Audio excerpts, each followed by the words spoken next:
أعوذ بالله من الشيطان الرجيم. بسم الله الرحمن الرحيم. ألف لام ميم. ذلك الكتاب لا ريب فيه هدى للمتقين الذين يؤمنون بالغيب ويقيمون الصلاة ومما رزقناهم ينفقون والذين يؤمنون بما أنزل إليك وما أنزل من قبلك وبالآخرة هم يوقنون أولئك على هدى من ربهم وأولئك هم المفلحون. إن الذين كفروا سواء عليهم أأنذرتهم أم لم تنذرهم لا يؤمنون. ختم الله على قلوبهم وعلى سمعهم وعلى أبصارهم غشاوة ولهم عذاب عظيم. ومن الناس من يقول آمنا بالله وباليوم الآخر وما هم بمؤمنين يخادعون الله والذين آمنوا وما يخدعون إلا أنفسهم وما يشعرون. في قلوبهم مرض فزادهم الله مرضا ولهم عذاب أليم بما كانوا يكذبون. وإذا قيل لهم لا تفسدوا في الأرض قالوا إنما نحن مصلحون ألا إنهم هم المفسدون ولكن لا يشعرون. وإذا قيل لهم آمنوا كما آمن الناس قالوا ونؤمن كما آمن السفهاء ألا إنهم هم السفهاء ولكن لا يعلمون. وإذا لقوا الذين آمنوا قالوا آمنا وإذا خلوا إلى شياطينهم قالوا إنا معكم إنما نحن مستهزئون. الله يستهزئ بهم ويمدهم في طغيانهم يعمهون. أولئك الذين اشتروا الضلالة بالهدى فما ربحت تجارتهم وما كانوا مهتدين. مثلهم كمثل الذي استوقد نارا فلما أضاءت ما حوله ذهب الله بنورهم وتركهم في ظلمات لا يبصرون. صم بكم عمي فهم لا يرجعون. أو كصيب من السماء فيه ظلمات ورعد وبرق يجعلون أصابعهم في آذانهم من الصواعق حذر الموت والله محيط بالكافرين. يكاد البرق يخطف أبصارهم كلما أضاء لهم مشوا فيه وإذا أظلم عليهم قاموا ولو شاء الله لذهب بسمعهم وأبصارهم إن الله على كل شيء قدير. يا أيها الناس اعبدوا ربكم الذي خلقكم والذين من قبلكم لعلكم تتقون الذي جعل لكم الأرض فراشا والسماء بناء وأنزل من السماء ماء فأخرج به من الثمرات رزقا لكم فلا تجعلوا لله أندادا وأنتم تعلمون. وإن كنتم في ريب مما نزلنا على عبدنا فأتوا بسورة من مثله وادعوا شهداءكم من دون الله إن كنتم صادقين. فإن لم تفعلوا ولم تفعلوا فاتقوا النار التي وقودها الناس والحجارة أعدت للكافرين. وبشر الذين آمنوا وعملوا الصالحات أن لهم جنات تجري من تحتها الأنهار كلما رزقوا منها من ثمرة رزقا قالوا هذا الذي رزقنا من قبل وأوتوا به متشابها ولهم فيها أزواج مطهرة وهم فيها خالدون. إن الله لا يستحيي أن يضرب مثلا ما بعودة فما فوقها فأما الذين آمنوا فيعلمون أنه الحق من ربهم وأما الذين كفروا فيقولون ماذا أراد الله بهذا مثلا يضل به كثيرا ويهدي به كثيرا وما يضل به إلا الفاسقين الذين ينقضون عهد الله من بعد ميثاقه ويقطعون ما أمر الله به أن يوصل ويفسدون في الأرض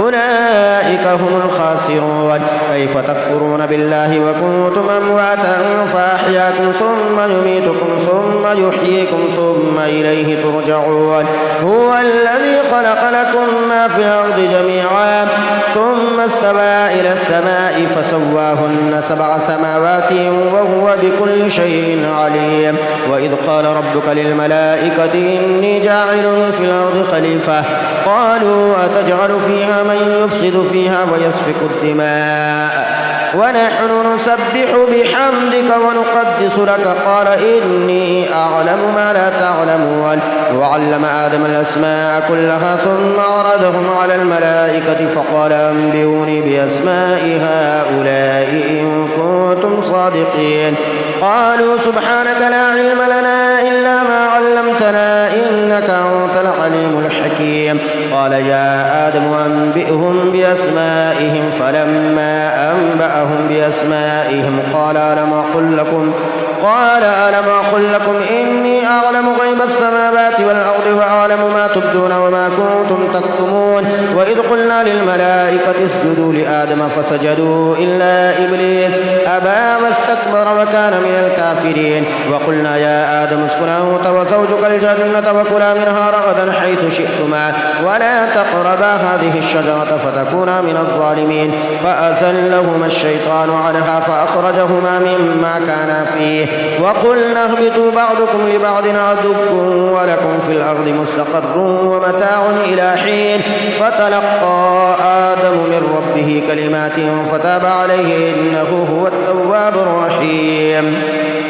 قلنا اهبطوا منها جميعا فإما يأتينكم مني هدى فمن تبع هداي فلا خوف عليهم ولا هم يحزنون. والذين كفروا وكذبوا بآياتنا أولئك أصحاب النار هم فيها خالدون. يا بني إسرائيل اذكروا نعمتي التي أنعمت عليكم وأوفوا بعهدي أوف بعهدكم وإياي فارهبون. وآمنوا بما أنزلت مصدقا لما معكم ولا تكونوا أول كافر به ولا تشتروا بآياتي ثمنا قليلا وإياي فاتقون. ولا تلبسوا الحق بالباطل وتكتموا الحق وأنتم تعلمون. وأقيموا الصلاة وآتوا الزكاة واركعوا مع الراكعين. أتأمرون الناس بالبر وتنسون أنفسكم وأنتم تتلون الكتاب فلا تعقلون. واستعينوا بالصبر والصلاة وإنها لكبيرة إلا على الخاشعين الذين يظنون أنهم ملاقو ربهم وأنهم إليه راجعون.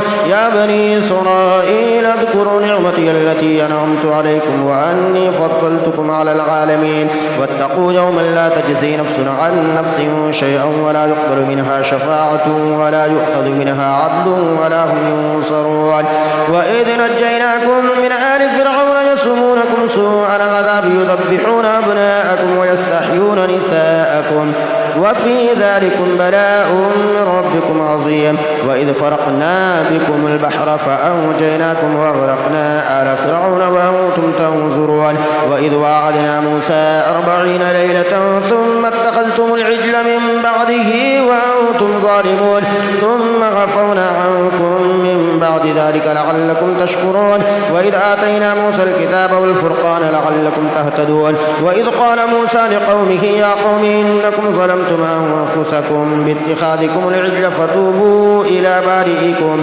فاقتلوا أنفسكم ذلكم خير لكم عند بارئكم فتاب عليكم إنه هو التواب الرحيم. وإذ قلتم يا موسى لن نؤمن لك حتى نرى الله جهرة فأخذتكم الصاعقة وأنتم تنظرون ثم بعثناكم من بعد موتكم لعلكم تشكرون. وظللنا عليكم الغمام وأنزلنا عليكم المن والسلوى كلوا من طيبات ما رزقناكم وما ظلمونا ولكن كانوا أنفسهم يظلمون. وإذ قلنا ادخلوا هذه القرية فكلوا منها حيث شئتم رغدا وادخلوا الباب سجدا وقولوا حتة نغفر لكم خطاياكم وسنزيد المحسنين. فبدل الذين ظلموا قولا غير الذي قيل لهم فأنزلنا على الذين ظلموا رجزا من السماء بما كانوا يفسقون. وإذ استسقى موسى لقومه فقلنا اضرب بعصاك الحجر فانفجرت منه 12 عينا قد علم كل أناس مشربهم كلوا واشربوا من رزق الله ولا تعثوا في الأرض مفسدين وإذ قلتم يا موسى لن نصبر على طعام واحد فادع لنا ربك يخرج لنا مما تنبت الأرض من بقلها وقثائها وفومها وعدسها وبصلها قال أتستبدلون الذي هو أدنى بالذي هو خير اهبطوا مصرا فإن لكم ما سألتم وضربت عليهم الذلة والمسكنة وباءوا بغضب من الله ذلك بأنهم كانوا يكفرون بآيات الله ويقتلون النبيين بغير الحق ذلك بما عصوا وكانوا يعتدون إن الذين آمنوا والذين هادوا والنصارى والصابئين من آمن بالله واليوم الآخر وعمل صالحا فلهم أجرهم عند ربهم ولا خوف عليهم ولا هم يحزنون وإذ أخذنا ميثاقكم ورفعنا فوقكم الطور خذوا ما آتيناكم بقوة واذكروا ما فيه لعلكم تتقون ثم توليتم من بعد ذلك فلولا فضل الله عليكم ورحمته لكنتم من الخاسرين ولقد علمتم الذين اعتدوا منكم في السبت فقلنا لهم كونوا قردة خاسئين فجعلناها نكالا لما بين يديها وما خلفها وموعظة للمتقين وإذ قال موسى لقومه إن الله يأمركم أن تذبحوا بقرة قالوا وتتخذنا هزوا قال أعوذ بالله أن أكون من الجاهلين قالوا ادع لنا ربك يبين لنا ما هي قال إنه يقول إنها بقرة لا فارض ولا بكر عوان بين ذلك ففعلوا ما تؤمرون قالوا ادع لنا ربك يبين لنا ما لونها قال إنه يقول إنها بقرة صفراء فاقع لونها تسر الناظرين قالوا ادع لنا ربك يبين لنا ما هي إن البقرة شابه علينا وإنا إن شاء الله لمهتدون قال إنه يقول إنها بقرة لا ذلول تثير الأرض ولا تسقي الحرث مسلمة لا شية فيها قالوا الآن جئت بالحق فذبحوها وما كادوا يفعلون وإذ قتلتم نفسا فادارأتم فيها والله مخرج ما كنتم تكتمون فقلنا اضربوه ببعضها كذلك يحيي الله الموتى ويريكم آياته لعلكم تعقلون ثم قست قلوبكم من بعد ذلك فهي كالحجارة أو أشد قسوة وإن من الحجارة لما يتفجر منه الأنهار وإن منها لما يشقق فيخرج منه الماء وإن منها لما يهبط من خشية الله وما الله بغافل عما تعملون أفتطمعون أن يؤمنوا لكم وقد كان فريق منهم يسمعون كلام الله ثم يحرفونه من بعد ما قالوه وهم يعلمون وإذا لقوا الذين آمنوا قالوا آمنا وإذا خلا بعضهم إلى بعض قالوا أتحدثونهم بما فتح الله عليكم ليحاجوكم به عند ربكم أفلا تعقلون أولا يعلمون أن الله يعلم ما يسرون وما يعلنون ومنهم أميون لا يعلمون الكتاب إلا أماني وإنهم إلا يظنون فويل للذين يكتبون الكتاب بأيديهم ثم يقولون هذا من عند الله ليشتروا به ثمنا قليلا فويل لهم مما كتبت أيديهم وويل لهم مما يكسبون وقالوا لن تمسنا النار إلا أياما معدودة قل أتخذتم عند الله عهدا فلن يخلف الله عهده أم تقولون على الله ما لا تعلمون بلى من كسب سيئة وأحاطت به خطيئته فأولئك أصحاب النار هم فيها خالدون والذين آمنوا وعملوا الصالحات أولئك أصحاب الجنة هم فيها خالدون وإذا أخذنا ميثاق بني إسرائيل لا تعبدون إلا الله وبالوالدين إحسانا وذي القربى واليتامى والمساكين وقولوا للناس حسنا وأقيموا الصلاة وآتوا الزكاة ثم توليتم إلا قليلا منكم وأنتم معرضون وإذا أخذنا ميثاقكم لا تسفكون دماءكم ولا تخرجون أنفسكم من دياركم ثم أقررتم وأنتم تشهدون ثم أنتم هؤلاء تقتلون أنفسكم وتخرجون فريقا منكم من ديارهم تظاهرون يتظاهرون عليهم بالإثم والعدوان وإن يأتوكم أسارى تفادوهم وهو محرم عليكم إخراجهم أفتؤمنون ببعض الكتاب وتكفرون ببعض فما جزاء من يفعل ذلك منكم إلا خزي في الحياة الدنيا ويوم القيامة يردون إلى أشد العذاب وما الله بغافل عما تعملون أولئك الذين اشتروا الحياة الدنيا بالآخرة فلا يخفف عنهم العذاب ولا هم ينصرون ولقد آتينا موسى الكتاب وقفينا من بعده بالرسل وآتينا عيسى ابن مريم البينات وأيدناه بروح القدس أفكلما جاءكم رسول بما لا تهوى أنفسكم استكبرتم ففريقا كذبتم وفريقا تقتلون وقالوا قلوبنا غلف بل لعنهم الله بكفرهم فقليلا ما يؤمنون ولما جاءهم كتاب من عند الله مصدق لما معهم وكانوا من قبل يستفتحون على الذين كفروا ولما جاءهم ما عرفوا كفروا به فلعنة الله على الكافرين بئس ما اشتروا به أنفسهم أن يكفروا بما أنزل الله بغيا أن ينزل الله من فضله على من يشاء من عباده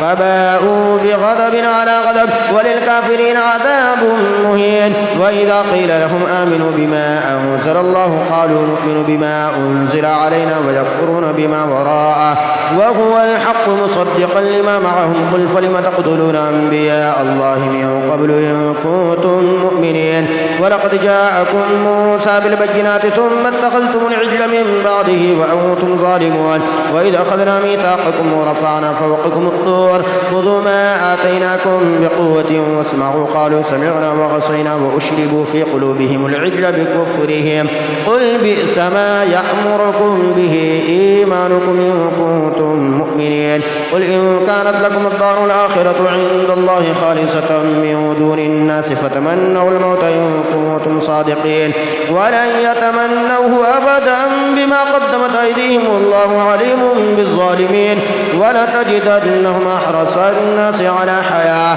ومن الذين أشركوا يود أحدهم لو يعمر 1000 سنة وما هو بمزحزحه من العذاب أن يعمر والله بصير بما يعملون قل من كان عدوا لجبريل فإنه نزله على قلبك بإذن الله مصدقا لما بين يديه وهدى وبشرى للمؤمنين من كان عدوا لله وملائكته ورسله وجبريل وميكال فإن الله عدو للكافرين ولقد أنزلنا إليك آيات بينات وما يكفر بها إلا الفاسقون أفكلما عاهدوا عهدا نبذه فريق منهم بل أكثرهم لا يؤمنون ولما جاءهم رسول من عند الله مصدق لما معهم نبذ فريق من الذين أوتوا كتاب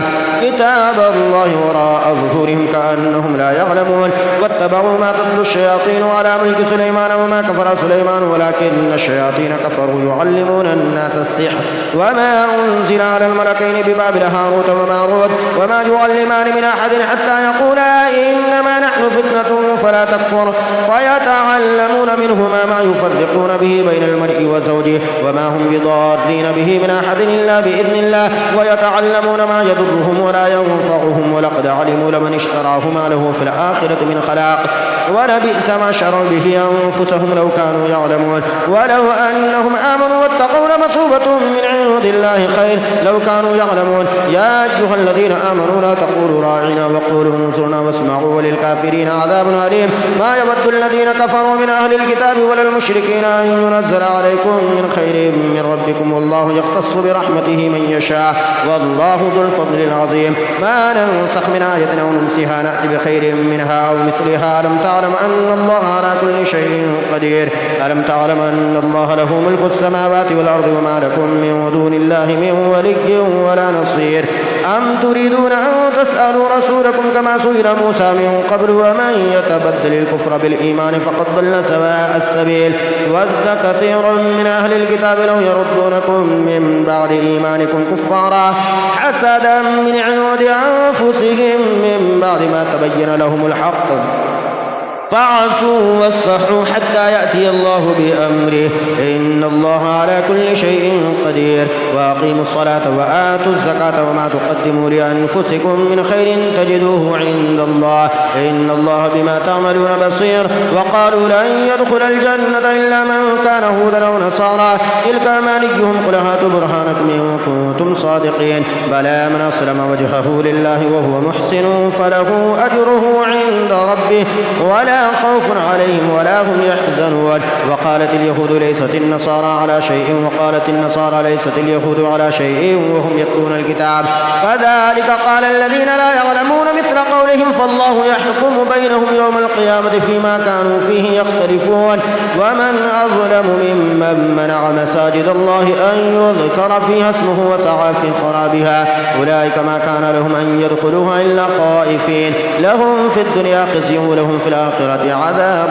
عظيم ولله المشرق والمغرب فأينما تولوا فثم وجه الله إن الله واسع عليم وقالوا اتخذ الله ولدا سبحانه بل له ما في السماوات والأرض كل له قانتون بديع السماوات والأرض وإذا قضى أمرا فإنما يقول له كن فيكون وقال الذين لا يعلمون لولا يكلمنا الله أو تأتينا آية كذلك قال الذين من قبلهم مثل قولهم تشابهت قلوبهم قد بينا الآيات لقوم يوقنون إنا أرسلناك بالحق بشيرا ونذيرا ولا تسأل عن أصحاب الجحيم ولن ترضى عنك اليهود ولا النصارى حتى تتبع ملتهم قل إن هدى الله هو الهدى ولئن اتبعت أهواءهم بعد الذي جاءك من العلم ما لك من الله من ولي ولا نصير الذين آتيناهم الكتاب يتلونه حق تلاوته أولئك يؤمنون به ومن يكفر به فأولئك هم الخاسرون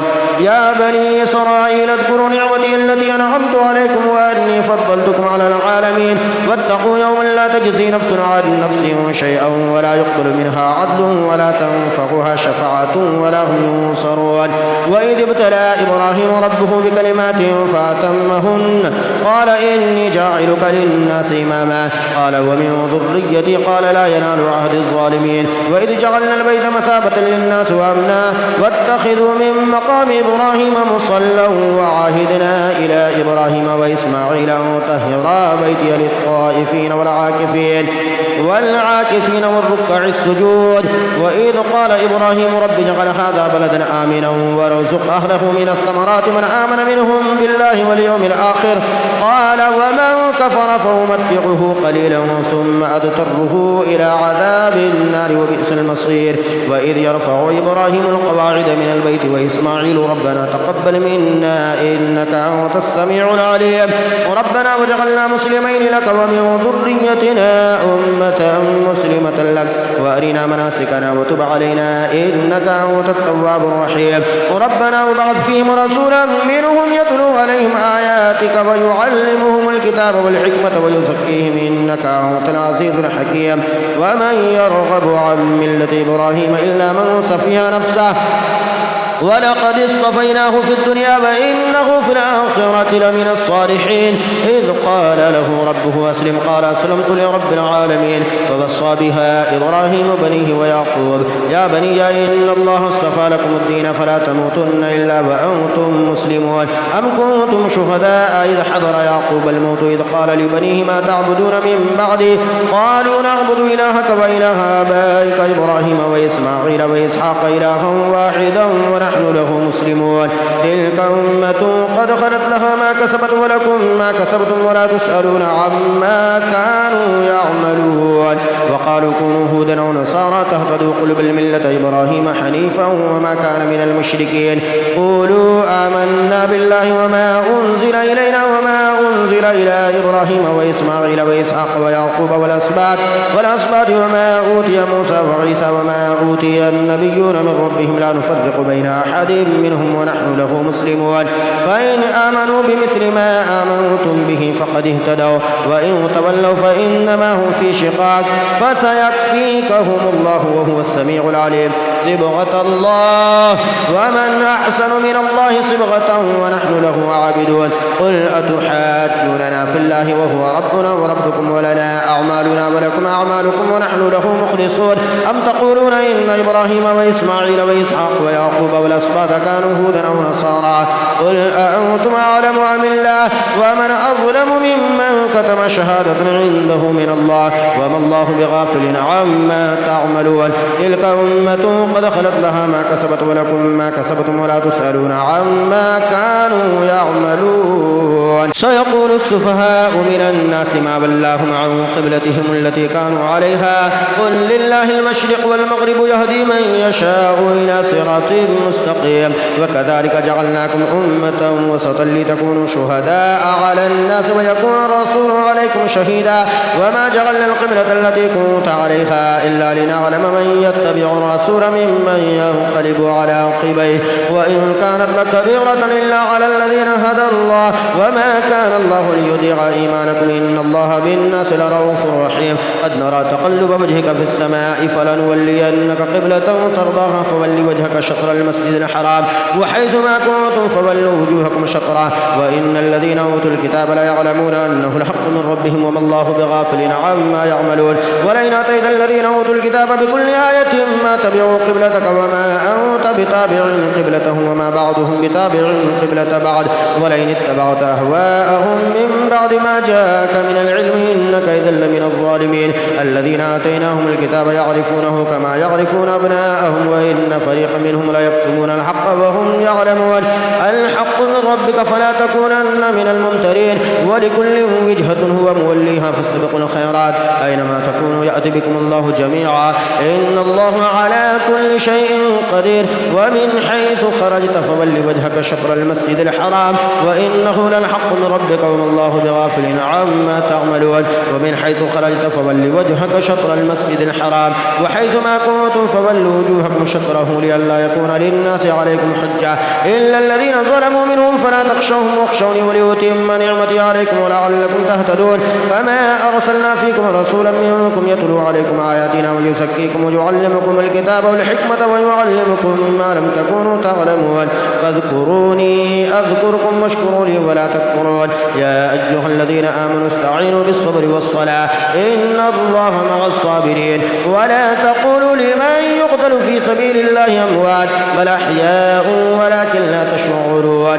ولنبلونكم بشيء من الخوف والجوع ونقص من الأموال والأنفس والثمرات وبشر الصابرين الذين إذا أصابتهم مصيبة قالوا إنا لله وإنا إليه راجعون أولئك عليهم صلوات من ربهم ورحمة وأولئك هم المهتدون إن الصفا والمروة من شعائر الله فمن حج البيت أو اعتمر فلا جناح عليه أن يطوف بهما ومن تطوع خيرا فإن الله شاكر عليم إن الذين يكتمون ما أنزلنا من البينات والهدى من بعد ما بيناه للناس في الكتاب أولئك يلعنهم الله ويلعنهم اللاعنون إلا الذين تابوا وأصلحوا وبينوا فأولئك أتوب عليهم وأنا التواب الرحيم إن الذين كفروا وماتوا وهم كفار أولئك عليهم لعنة الله والملائكة والناس أجمعين خالدين فيها لا يخفف عنهم العذاب ولا هم ينظرون وإلهكم إله واحد لا إله إلا هو الرحمن الرحيم إن في خلق السماوات والأرض واختلاف الليل والنهار والفلك التي تجري في البحر بما ينفع الناس وما أنزل الله من السماء من ماء فأحيا به الأرض بعد موتها وبث فيها من كل دابة وتصريف الرياح والسحاب المسخر بين السماء والأرض لآيات لقوم يعقلون ومن الناس من يتخذ من دون الله أندادا يحبونهم كحب الله والذين آمنوا أشد حبا لله ولو يرى الذين ظلموا إذ يرون العذاب أن القوة لله جميعا وأن الله شديد العذاب إذ تبرأ الذين اتبعوا من الذين اتبعوا ورأوا العذاب وتقطعت بهم الأسباب وقال الذين اتبعوا لو أن لنا كرة فنتبرأ منهم كما وتبرأوا منا كذلك يريهم الله أعمالهم حسرات عليهم وما هم بخارجين من النار. يا أيها الناس كلوا مما في الأرض حلالا طيبا ولا تتبعوا خطوات الشيطان إنه لكم عدو مبين. إنما يأمركم بالسوء والفحشاء وأن تقولوا على الله ما لا تعلمون. وإذا قيل لهم اتبعوا ما أنزل الله قالوا بل نتبع ما ألفينا عليه آباءنا أولو كان آباؤهم لا يعقلون شيئا ولا يهتدون. ومثل الذين كفروا كمثل الذي ينعق بما لا يسمع إلا دعاء ونداء صم بكم عمي فهم لا يعقلون. يا أيها الذين آمنوا كلوا من طيبات ما رزقناكم واشكروا لله إن كنتم إياه تعبدون. إنما حرم عليكم الميتة والدم ولحم الخنزير وما أهل به لغير الله فمن اضطر غير باغ ولا عاد فلا إثم عليه إن الله غفور رحيم. إن الذين يكتمون ما أنزل الله من الكتاب ويشترون به ثمنا قليلا أولئك ما يأكلون في بطونهم إلا النار ولا يكلمهم الله يوم القيامة ولا يزكيهم ولهم عذاب أليم. أولئك الذين اشتروا الضلالة بالهدى والعذاب بالمغفرة فما أصبرهم على النار ذلك بأن الله نزل الكتاب بالحق وإن الذين اختلفوا في الكتاب لفي شقاق بعيد. ليس البر أن تولوا وجوهكم قبل المشرق والمغرب ولكن البر من آمن بالله واليوم الآخر والملائكة والكتاب والنبيين وآتى المال على حبه ذوي القربى واليتامى والمساكين وابن السبيل والسائلين وفي الرقاب وأقام الصلاة وآتى الزكاة والموفون بعهدهم إذا عاهدوا والصابرين في البأساء والضراء وحين البأس أولئك الذين صدقوا وأولئك هم المتقون. يا أيها الذين آمنوا كتب عليكم القصاص في القتلى الحر بالحر والعبد بالعبد والأنثى بالأنثى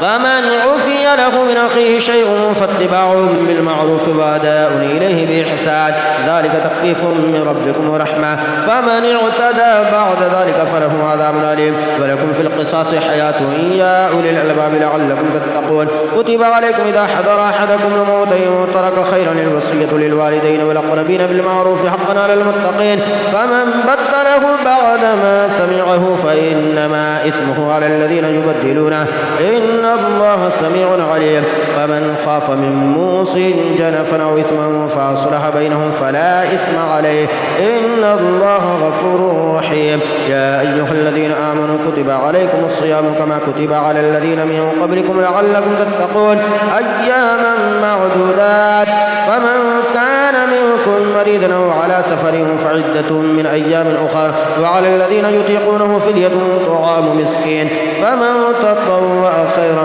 فهو خير له وأن تصوموا خير لكم إن كنتم تعلمون. شهر رمضان الذي أنزل فيه القرآن هدى للناس وبينات من الهدى والفرقان فمن شهد منكم الشهر فليصمه ومن كان مريضا أو على سفر فعدة من أيام أخر يريد الله بكم اليسر ولا يريد بكم العسر ولتكملوا العدة ولتكبروا الله على ما هداكم ولعلكم تشكرون. وإذا سألك عبادي عني فعني قريب أجيب دعوة الداء إذا دعاني فليستجيبوا لي وليؤمنوا بي لعلهم يرشدون. أحل لكم ليلة الصيام الرفث إلى نسائكم هن لباس لكم وأنتم لباس لهن علم الله أنكم كنتم تختانون أنفسكم فتاب عليكم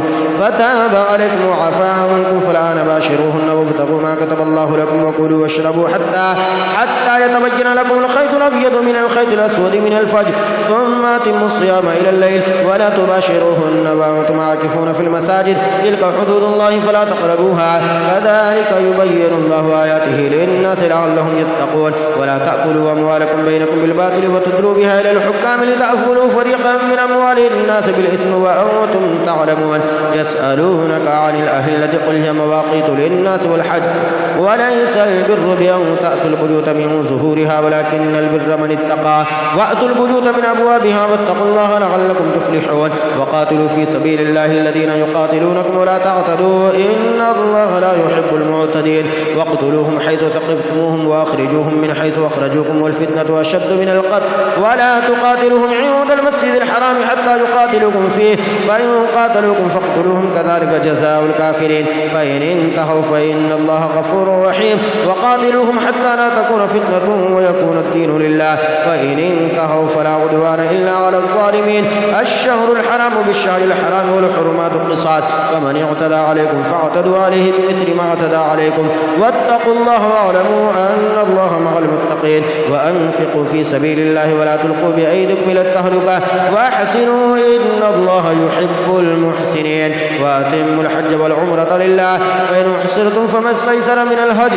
ولا تغلقوا رؤوسكم حتى يبلغ الهدي محله فمن كان منكم مريضا أو به أذى من رأسه ففدية من صيام أو صدقة أو نسك فإذا أمنتم فمن تمتع بالعمرة إلى الحج فما استيسر من الهدي فمن لم يجد فصيام 3 أيام في الحج و7 إذا رجعتم تلك 10 كاملة ذلك لمن لم يكن أهله حاضر المسجد الحرام واتقوا الله واعلموا أن الله شديد العقاب الحج أشهر معلومات فمن فرض فيهن الحج فلا رفث ولا فسوق ولا جدال في الحج وما تفعلوا من خير يعلمه الله وتزودوا فإن خير الزاد التقوى واتقون يا أولي الألباب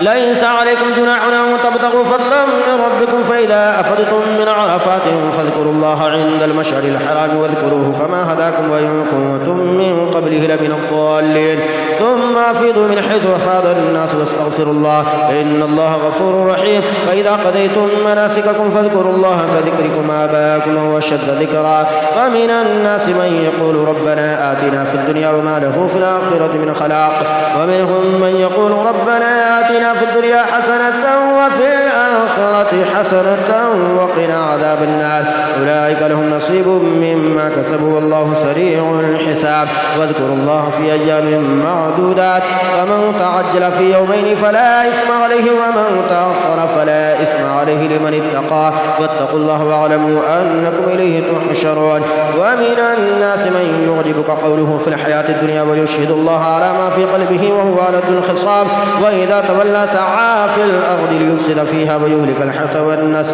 والله لا يحب الفساد وإذا قيل له اتق الله أخذته العزة بالإثم فحسبه جهنم ولبئس المهاد ومن الناس من يشري نفسه ابتغاء مرضات الله والله رؤوف بالعباد يا أيها الذين آمنوا ادخلوا في السلم كافة ولا تتبعوا خطوات الشيطان إنه لكم عدو مبين فإن زللتم من بعد ما جاءتكم البينات فاعلموا أن الله عزيز حكيم هل ينظرون إلا أن يأتيهم الله في ظلل من الغمام والملائكة وقضي الأمر وإلى الله ترجع الأمور سل بني إسرائيل كما آتيناهم من آية بينة ومن يبدل نعمة الله من بعد ما جاءته فإن الله شديد العقاب زين للذين كفروا الحياة الدنيا ويسخرون من الذين آمنوا والذين اتقوا فوقهم يوم القيامة والله يرزق من يشاء بغير حساب كان الناس أمة واحدة فبعث الله النبيين مبشرين ومنذرين وأنزل معهم الكتاب بالحق ليحكم بين الناس فيما اختلفوا فيه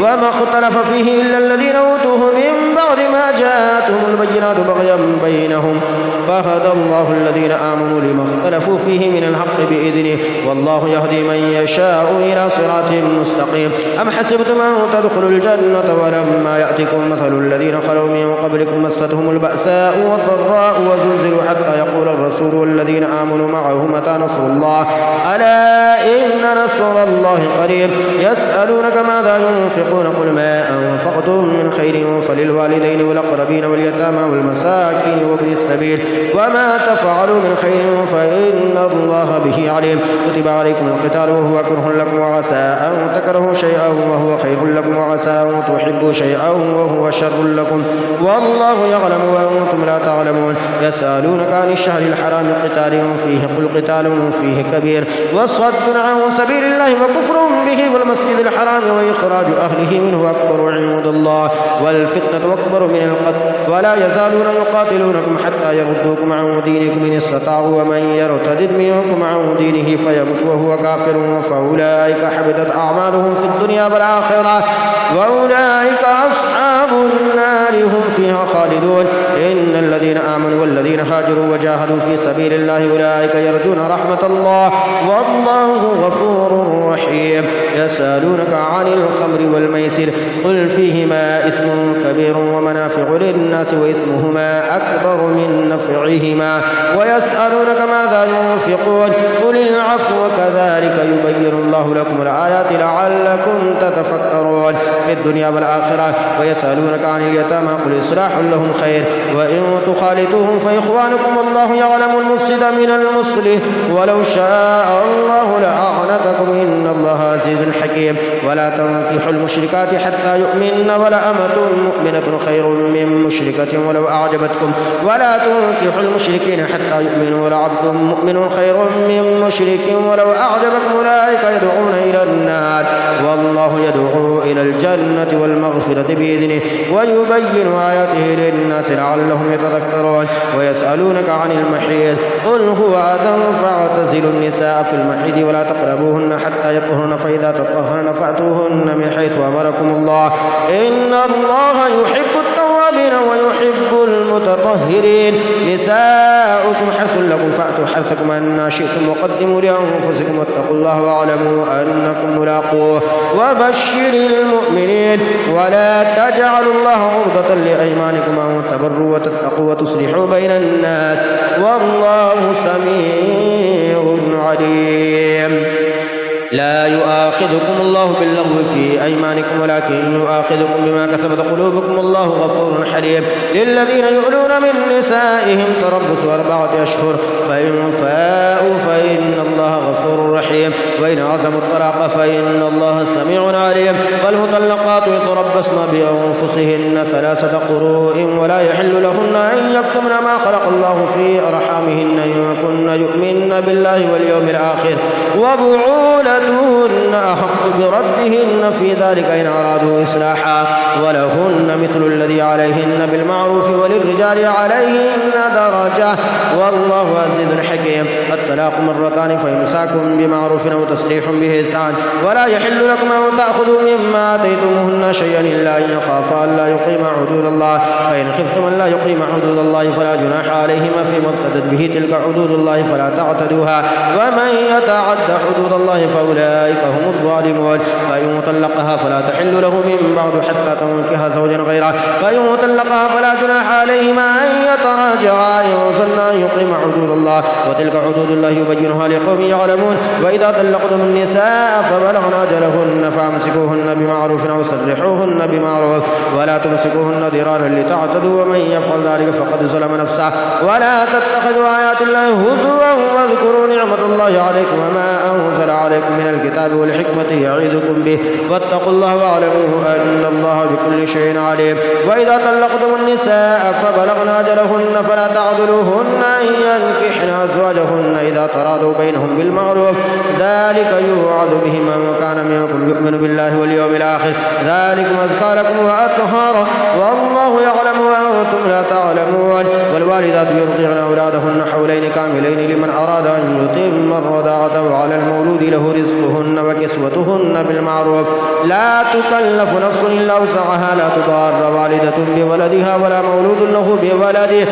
وعلى الوارث مثل ذلك فإن أرادا فصالا أو تراض منهما وتشاور فلا جناح عليهما. وإن أردتم أن تسترضعوا أولادكم فلا جناح عليكم إذا سلمتم ما آتيتم بالمعروف واتقوا الله واعلموا أن الله بما تعملون بصير. والذين يتوفون منكم ويذرون أزواجا يتربصن بأنفسهن 4 أشهر و10 فإذا بلغن أجلهن فلا جناح عليكم فيما فعلن في أنفسهن بالمعروف والله بما تعملون خبير. ولا جناح عليكم فيما عرضتم به من خطبة النساء وأكننتم في أنفسكم علم الله أنكم ستذكرونهن ولكن لا تواعدوهن سرا إلا أن تقولوا قولا معروفا ولا تعزموا عقدة النكاح حتى يبلغ الكتاب أجله واعلموا أن الله يعلم ما في أنفسكم فاحذروه واعلموا أن الله غفور حليم. لا جناح عليكم إن طلقتم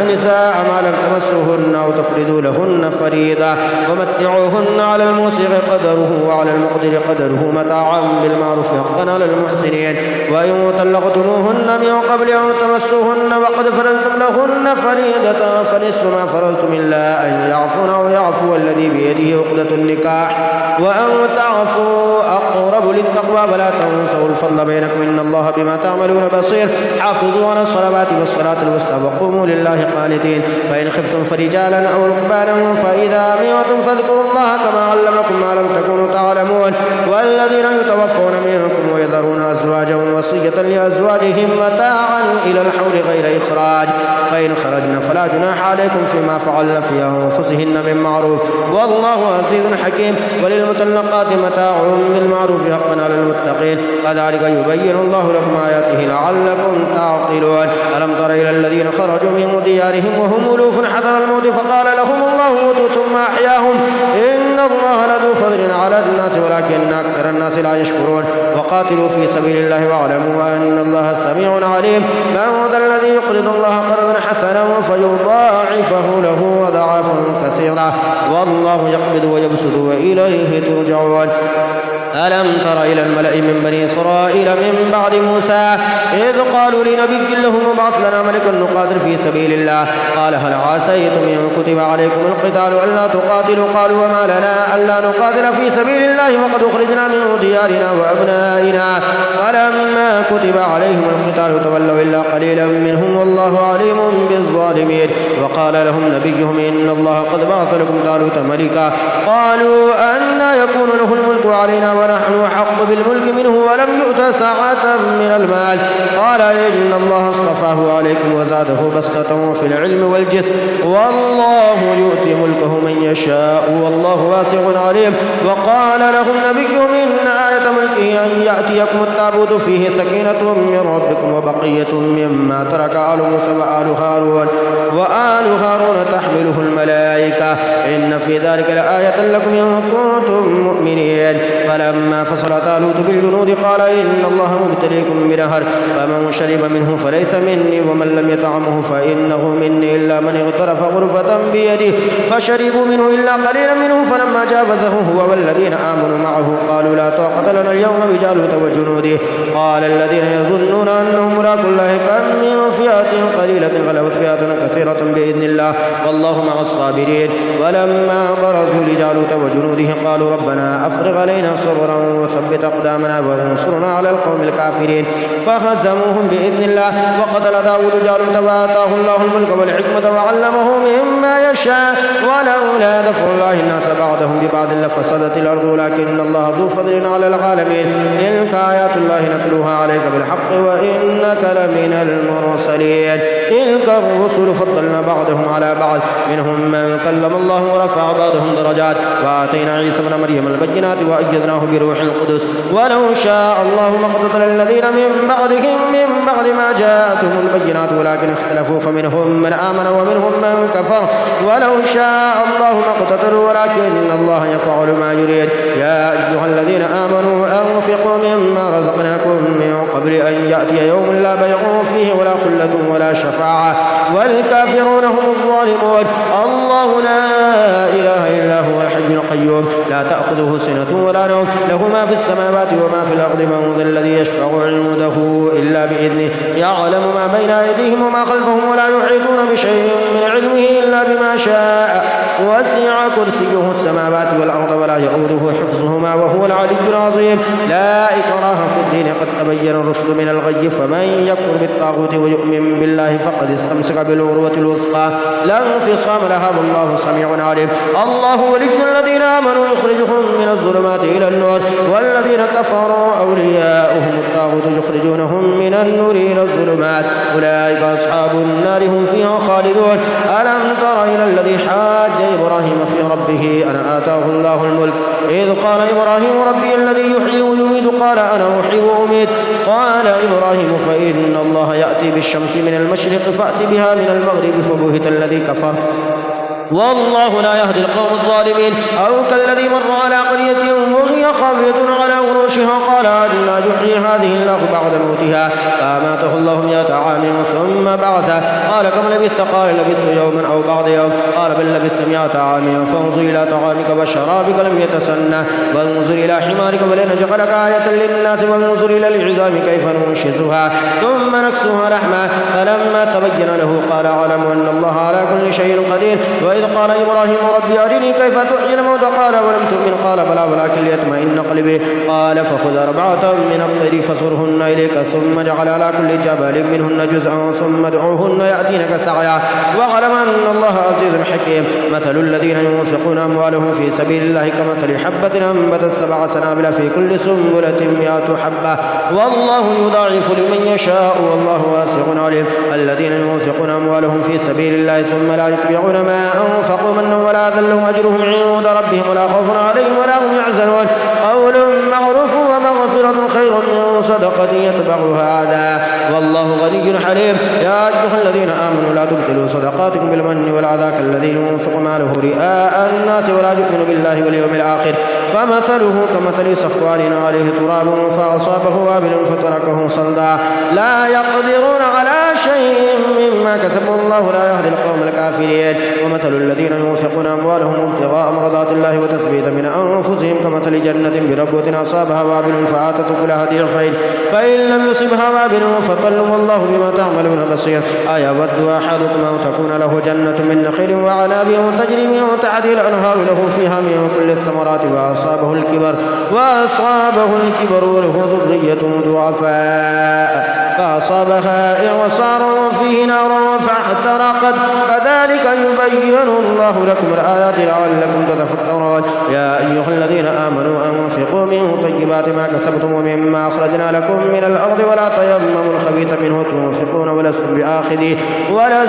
بآخذه إلا أن تغمضوا فيه واعلموا أن الله غني حميد. الشيطان يعدكم الفقر ويأمركم بالفحشاء والله يعدكم مغفرة منه وفضلا والله واسع عليم. يؤتي الحكمة من يشاء ومن يؤت الحكمة فقد أوتي خيرا كثيرا وما يذكر إلا أولو الألباب. وما أنفقتم من نفقة أو نذرتم من نذر فإن الله يعلم وما للظالمين من أنصار. يوم تبدوا الصدقات فنعما هي ويوم تخفوها وتؤتوها الفقراء فهو خير لكم ويكفر عنكم من سيئاتكم الله بما تعملون خبير. ليس عليك هداهم ولكن الله يهدي من يشاء وما تنفقوا من خير فلأنفسكم وما تنفقون إلا ابتغاء وجه الله وما تنفقوا من خير يوفى إليكم وأنتم لا تظلمون. للفقراء الذين احصروا في سبيل الله لا يستطيعون ضربا في الأرض يحسبهم الجاهل أغنياء من التعفف تعرفهم بسماهم لا يسألون الناس إلحافا وما تنفقوا من خير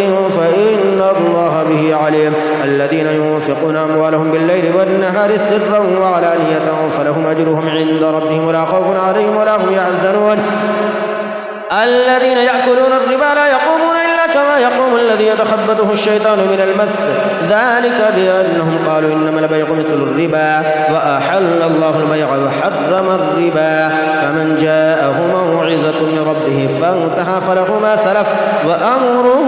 إلى الله ومن عاد فأولئك أصحاب النار هم فيها خالدون. يمحق الله الربا ويربي الصدقات والله لا يحب كل كفار أثيم. إن الذين آمنوا وعملوا الصالحات وأقاموا الصلاة وآتوا الزكاة لهم أجرهم عند ربهم ولا خوف عليهم ولا هم يحزنون. يا أيها الذين آمنوا اتقوا الله وذروا ما بقي من الربا إن كنتم مؤمنين فإن لم تفعلوا فأذنوا بحرب من الله ورسوله وإن تبتم فلكم رؤوس أموالكم لا تظلمون ولا تظلمون وإن كان ذو عسرة فنظرة إلى ميسرة وأن تصدقوا خير لكم إن كنتم تعلمون. واتقوا يوما ترجعون فيه إلى الله ثم توفى كل نفس ما كسبت وهم لا يظلمون. يا أيها الذين آمنوا إذا تداينتم بدين إلى أجل مسمى فاكتبوه وليكتب بينكم كاتب بالعدل ولا يأبى كاتب أن يكتب كما علمه الله فليكتب وليملل الذي عليه الحق وليتق الله ربه ولا يبخس منه شيئا فإن كان الذي عليه الحق سفيها أو ضعيفا أو لا يستطيع أن يمل فليملل وليه بالعدل واستشهدوا واستشهدوا شهيدين من رجالكم فإن لم يكونا رجلين فرجل وامرأتان ممن ترضون من الشهداء أن تضل إحداهما فتذكر إحداهما الأخرى ولا يأبى الشهداء إذا ما دعوا ولا تسأموا أن تكتبوه صغيرا أو كبيرا إلى أجله ذلكم أقسط عند الله وأقوم للشهادة وأدنى ألا ترتابوا إلا أن تكون تجارة حاضرة تديرونها بينكم فليس عليكم جناح ألا تكتبوها وأشهدوا إذا تبايعتم ولا يضار كاتب ولا شهيد وإن تفعلوا فإنه فسوق بكم واتقوا الله ويعلمكم الله والله بكل شيء عليم وإن كنتم على سفر ولم تجدوا كاتبا فرهان مقبودا فإن أمن بعضكم بعضا فليؤدي الذي اؤتمن أمانته وليتق الله ربه ولا تكتموا الشهادة ومن يكتمها فإنه آثم قلبه والله بما تعملون عليم لله ما في السماوات وما في الأرض وإن تبدوا ما في أنفسكم وتخفوه يحاسبكم به الله فيغفر لمن يشاء ويعذب من يشاء والله على كل شيء قدير آمن الرسول بما أنزل إليه من ربه والمؤمنون كلنا آمن بالله وملائكته وكتبه ورسله لا نفرق بين أحد من رسله وقالوا سمعنا وأطعنا غفرانك ربنا وإليك المصير لا يكلف الله نفسا إلا وسعها لها ما كسبت وعليها ما اكتسبت ربنا لا تؤاخذنا إن نسينا أو أخطأنا ربنا ولا تحمل علينا إصرا كما حملته على الذين من قبلنا ربنا ولا تحملنا ما لا طاقة لنا به واعف عنا واغفر لنا وارحمنا أنت مولانا فانصرنا على القوم الكافرين.